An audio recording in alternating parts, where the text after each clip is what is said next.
Good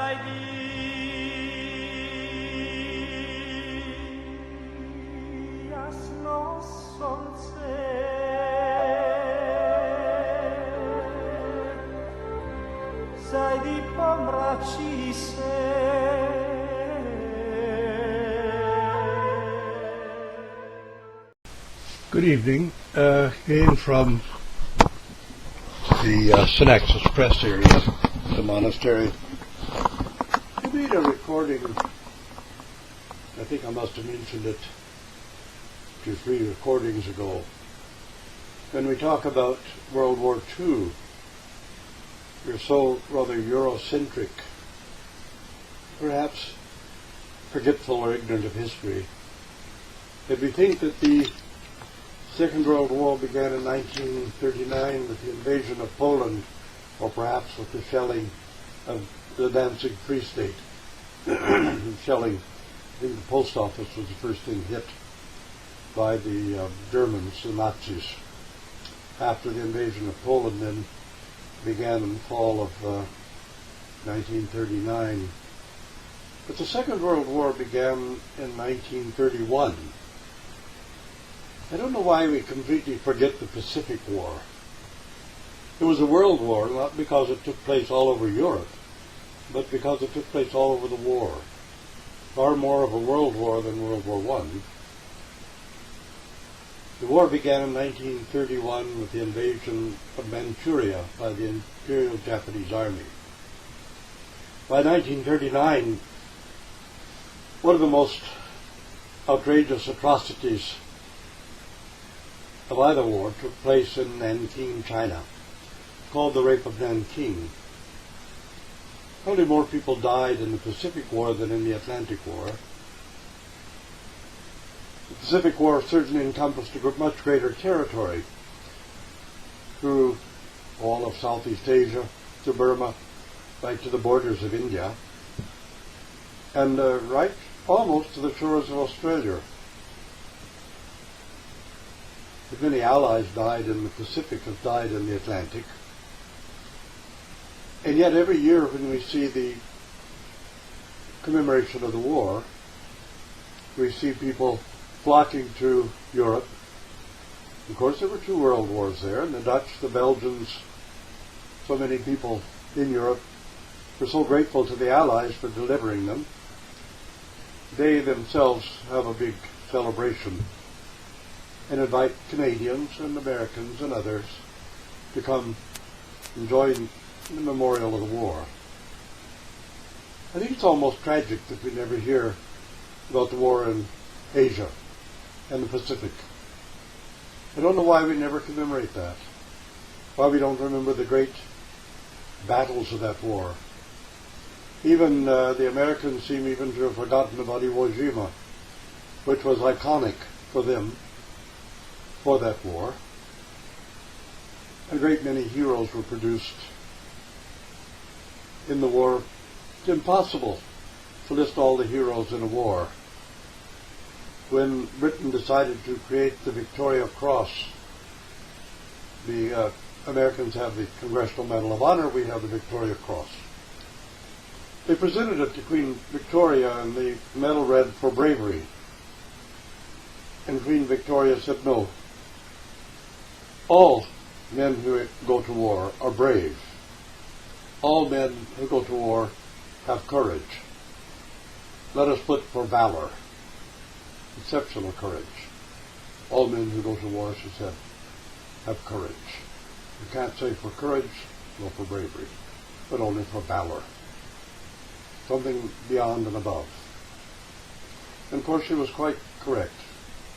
Now it's all men and women who go to war. In those days it was only men who were in uniform, but women were at war, and they suffered some of the worst of it. We know something of the comfort girls, the Korean, Chinese, Philippine others, who were forced into huge brothels for the use of Japanese soldiers. Women might be raped 20, 30 times a day, beaten if they resisted at all, until they were permanently injured. some died from it. Women are among the greatest victims of war. Children are, well, I suppose in our modern doublespeak, we call collateral damage. Women and children have always been the collateral damage of war. But it's terrible for the men who are involved. I interviewing someone about the Pacific War, someone I'm actually very proud of, someone that some of my rather anti-Christian critics make an issue of. I'm talking about I could call him my stepfather, my foster father, except he was such a great dad that I just have to call him my dad. And people like Lebedev and that Father John Whitford and others, suck it up dudes. I'm enormously proud of him and enormously proud to be identified with this man. And I think among the war heroes, he and all of his comrades on board the ships in Guadalcanal and other places. And in presenting this interview, I really would like to ask any of you who are ever involved in arranging Remembrance Day or Memorial Day, whichever one calls it, to try to incorporate a remembrance of the Pacific War and the horrors of men whose ships were sunk, and when they abandoned ship, were picked off one by tiger sharks. Everybody else in the water knowing they were next to be eaten by a shark. Difficult to describe the horrors of all of that, the diseases in the tropics, men starting to rot from the fungus that attacked their bodies, their boots sometimes rotting off of them from the same fungi. The war in the Pacific was in many ways much more horrible than the war in Europe. But again, we're so Eurocentric, so self-centered, that we think only of that war and forget the Pacific War. I wish we would all, in this coming year, when we go to the cenotaph, not talk about the Battle of the Bulge, Ardennes, just those, Monte Cassino, D-Day, all of these, Normandy Beach. But remember Guadalcanal, Iwo Jima, the Philippines, all these other great battles that were so much a part of the war and are so forgotten, and in so many ways were so more terrible than the war in Europe. So with that, I'd like to go on to present this interview, and with a man I consider to be a hero of war, and a man that I owe so much to, more than I could ever thank or repay, except to say that I'm enormously grateful for having had a good many of my years under the influence of Felix Haler. And to say, a great soldier, a great Marine, and a really great dad.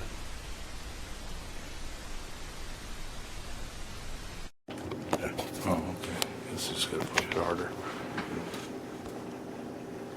A fortnight ago we celebrated Remembrance Day for the veterans of the First and Second World War, and we always go to the cenotaphs and have our pipers and drums going. We think of the war as something in history, sometimes forget that it was also about individuals, people who actually lived and died and fought through those terrible days. We always commemorate the victory and the fact that democracy was preserved, but sometimes forget about the individuals themselves who really sacrificed, or the horrors of war when you're not in it, or something quite remote. But when you're personally involved, and it's a foretaste of hell. And I'd like to get a few insights from someone who was there and who did it. I'm talking about my dad, Felix Haler, who was in the Battle of Guadalcanal, one of the most terrible battles in the Pacific during the Second World War. And his experiences of having his ship blown almost out from under them, seeing other U.S. vessels sunk, and the terrible things that happened to those who had to abandon ship and even to those who were still on board. So I want to ask my dad to tell us a little bit about his experiences in Guadalcanal. Turned off, don't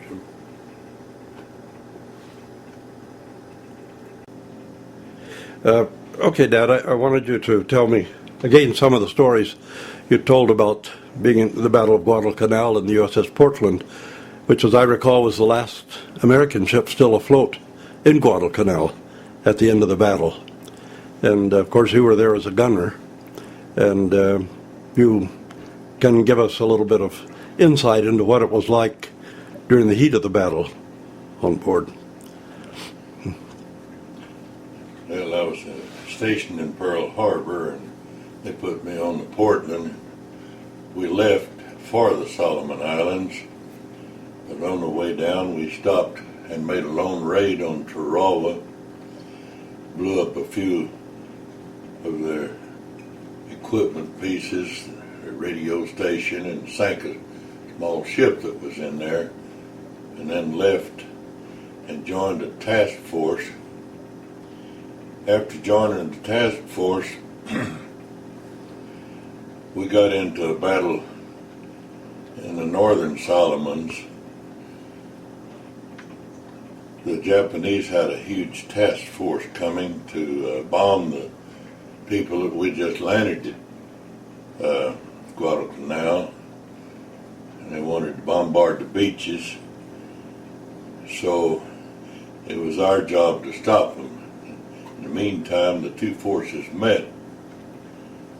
Their aircraft coming to our task force and ours going to theirs, and they sent 100 airplanes in on us, the Battle of Santa Cruz Islands. And we lost an aircraft carrier there, and the Japanese lost a couple. We headed on down to Guadalcanal and got in there, and the Japanese sent some of their torpedo planes, 31 of them in on us. We were just a cruiser and destroyer force. We didn't have any battleships. And they came in on us, and we shot, I think, 20 of them down. And we had an air force of 2 P-38s on Henderson Field at the time, and they took to the air and helped. And we lost one of them in the ensuing battle. And then that night, just a few minutes after midnight, we knew the Japs were coming, and we were waiting for them, patrolling back and forth into Luggage Channel. And they showed up, and we happened to be going towards them when they showed up. They came in two different fleets, one around each side of Salvo Island. And they expected us, when seeing their large force, to turn and flee, and they'd have us in a crossfire, but we had a pretty gutsy admiral, and we just ran in between their two columns, firing on both sides. And the Japanese, in returning fire at us, hit some of their own vessels. And it was a terrible battle, lasted about 25 minutes. It seemed like 2 or 3 days to me. But a Japanese shell went through our ship just under the deck that my gun was on, and went out the other side. It happened to be armor-piercing ammunition, so it didn't go off. And then there wasn't too much longer. torpedo hit our starboard fantail, took off the rudder, rear engine room, and screws, and the rear first aid station, and the chief's quarters, and all of our fresh storage, and a good section of the ship, and it didn't blow it completely off. It leaned out to one side and held us leaning over in a very large list, almost to the point of turning over. And the engineers pumped all of the liquids, fuels, and water and stuff to the port side to counterbalance. But during the battle, we were forced into a starboard circle because we had no steering control, and the wreckage guided us to starboard. So we just went in a circle, and all at once I noticed the Japanese ships had a circle around us, and we were firing at each ship as we came abreast of it. And Hello? is there someone coming in? And as we came abreast, we would fire at them and they would fire at us. And I remember every once in a while it would light up. They turned searchlights on us. And somehow or other we managed to sink enough of their ships that they left. And they left one ship dead in the water and us crippled, and the Atlanta dead in the water. We scuttled the Atlanta and sank the Japanese ship that was left, and began to try to make our way across the Tulagi Channel to Tulagi. And it took us all day long till night to get across that 15 miles, and we couldn't steer in a straight line, so we had another little ship called the Bobolink that shoved against our starboard bow to try to hold us straight. And we got across and went aground there in the harbor and tied a line to a coconut tree. Just before we got in to Tulagi, the PT boats challenged us. We had a PT boat base there, and we didn't know the password because it wasn't in our plans to be there. And they fired 3 torpedoes at us, but luckily they could tell by the silhouette that we were a heavy cruiser, and they judged by our wake how fast we were going. Well, that wreckage made a big wake and made us appear to be going faster than we were, so the torpedoes went ahead of us. And by that time we got recognized and they escorted us on in. We were there 10 days, and a seaplane came in with underwater cutting equipment. They cut the wreckage loose and let it fall, and we were towed to Sydney, Australia. And then we were there for 2.5 months getting a plate welded across the stern, and then we made it back to Samoa and spent the night there, and the girls put on a show on the quarterdeck. And the girls in Samoa were bare from their waist up. And they put on a dance for us with machetes, throwing them into the air and catching them close to their body, which we thought was quite intriguing.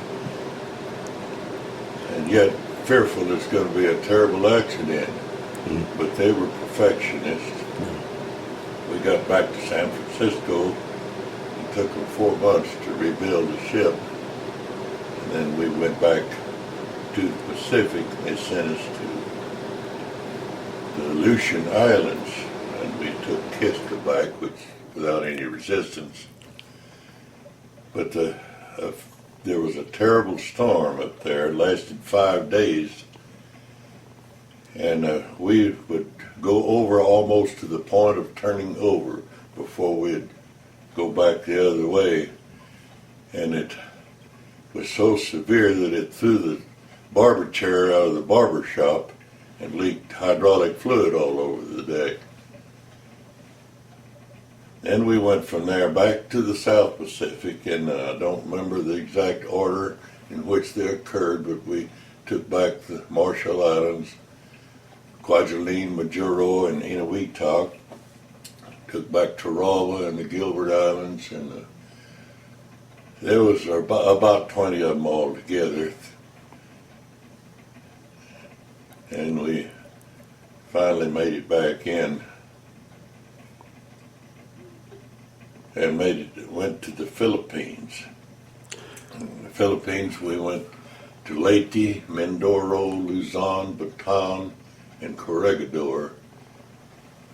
And at Mindoro was when the kamikazes began striking us. And we had 2 of them diving on us at one time. At the same time, they hit the Birmingham and killed 600 men, hit the ship in front of us, killed a bunch. And we managed to shoot one of these planes down. The other one was so close, I figured it would hit us even if we killed the pilot. But we got a lucky AA burst under one wing and tilted it enough that it hit the water by the ship, and a wall of flame came up over us. And then, in the course of taking the Philippines, we had the Battle of Surigao Strait, night surface battle between ships.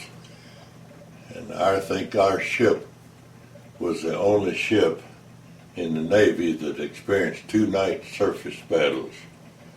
But in this one, we managed to pretty well finish the Japanese fleet. The first shots fired, they fired at us. We could see the shells leave the guns, white hot, and then they would turn red as they cooled off. And the first salvo went over us. The second salvo fell short, and we knew they had our range, but by then we got a 9-gun hit on that ship and put it out of business. And one of the scary parts was when a shell would come over us. Instead of spiraling like it's supposed to, it would tumble end over end. It would make a noise like whoop, whoop, whoop, whoop. And it was very eerie in that night battle. But we did manage to wipe that fleet out, and a few remaining ships escaped back to Japan. And I was relieved from the Portland in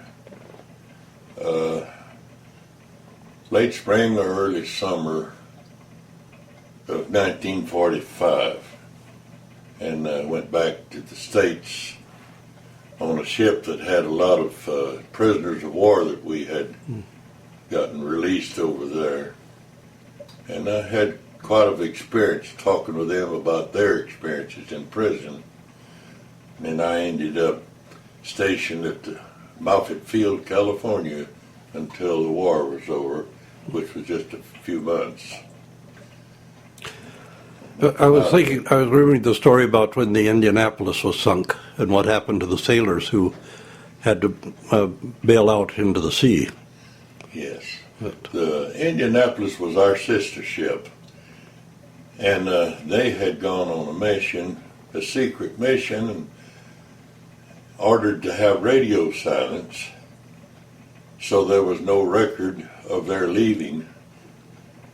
And on the way back, they were going in a straight course because the war was about over, instead of a zigzag course. And a submarine hit them with a torpedo, and they went down lost a lot of them right on the ship, and those that got in the water were attacked by sharks, and they were treading water and trying to deal with wounds, and every once in a while one of them would just be pulled underneath the water by a shark, and many of them were lost that way.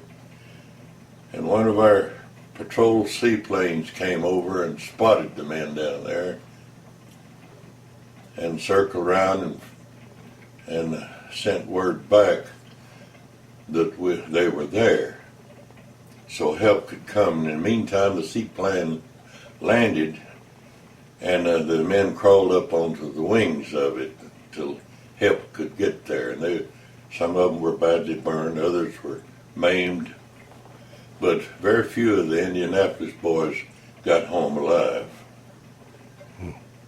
Yeah. And I remember the story about the chap who was passing you the bags when you were a gunner. The what? The chap who got caught in the ammunition elevator next to you. That was during an air attack, and we were getting low on ammunition, and this one sailor stuck his head inside the hoist opening to see what was the trouble, and the hoist started up and caught his head and helmet and pinched his helmet onto his head, and he went limp and passed out. And then, of course, the battle was going on. That was all I could see happen, but I don't know if he lived or died through that. Yeah. So when you came back to Moffett Field, that would have been right toward the end of the war. Yes. And that was when you mustered out. Uh-huh. Yeah. So, and that's when you met my mother. That's when I met her. Yeah. Yeah. 1945 or 46. Yes, we had 45, December 45. We married in Mountain View. Mm-hmm. So, well, that people don't think about the other aspects of war when you have to go overboard, and then you have to contend with the sharks and trying to huddle together to hope you could scare them off by treading water or whatever, but knowing that you were next when the sharks started carrying people away. That's an aspect of war people never think about, these little extras like that. So anyway, thanks for relating that. I wanted to capture some of the stories while we could. And speaking of the sharks, we did have a swimming party off one of the islands down there, and we took turns standing up on the plane catapult with rifles watching for sharks. Yeah. That one have to remember that a lot of the Japanese sailors faced the same fate as well. That's right. So war was, as they say, war is hell, and for everybody involved, both sides have to suffer a lot.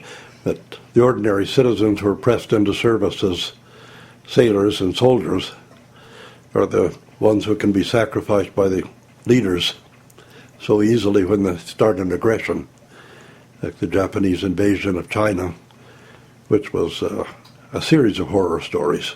Yeah. At what they did when they attacked China. And things like that have to be stopped. You can't just sit and let them go.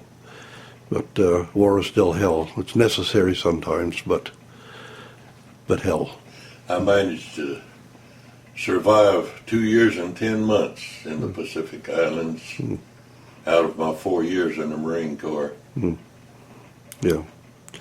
Well, thanks for sharing that with us, and it's a valuable archive for your family, and as well as for anybody else who might see it.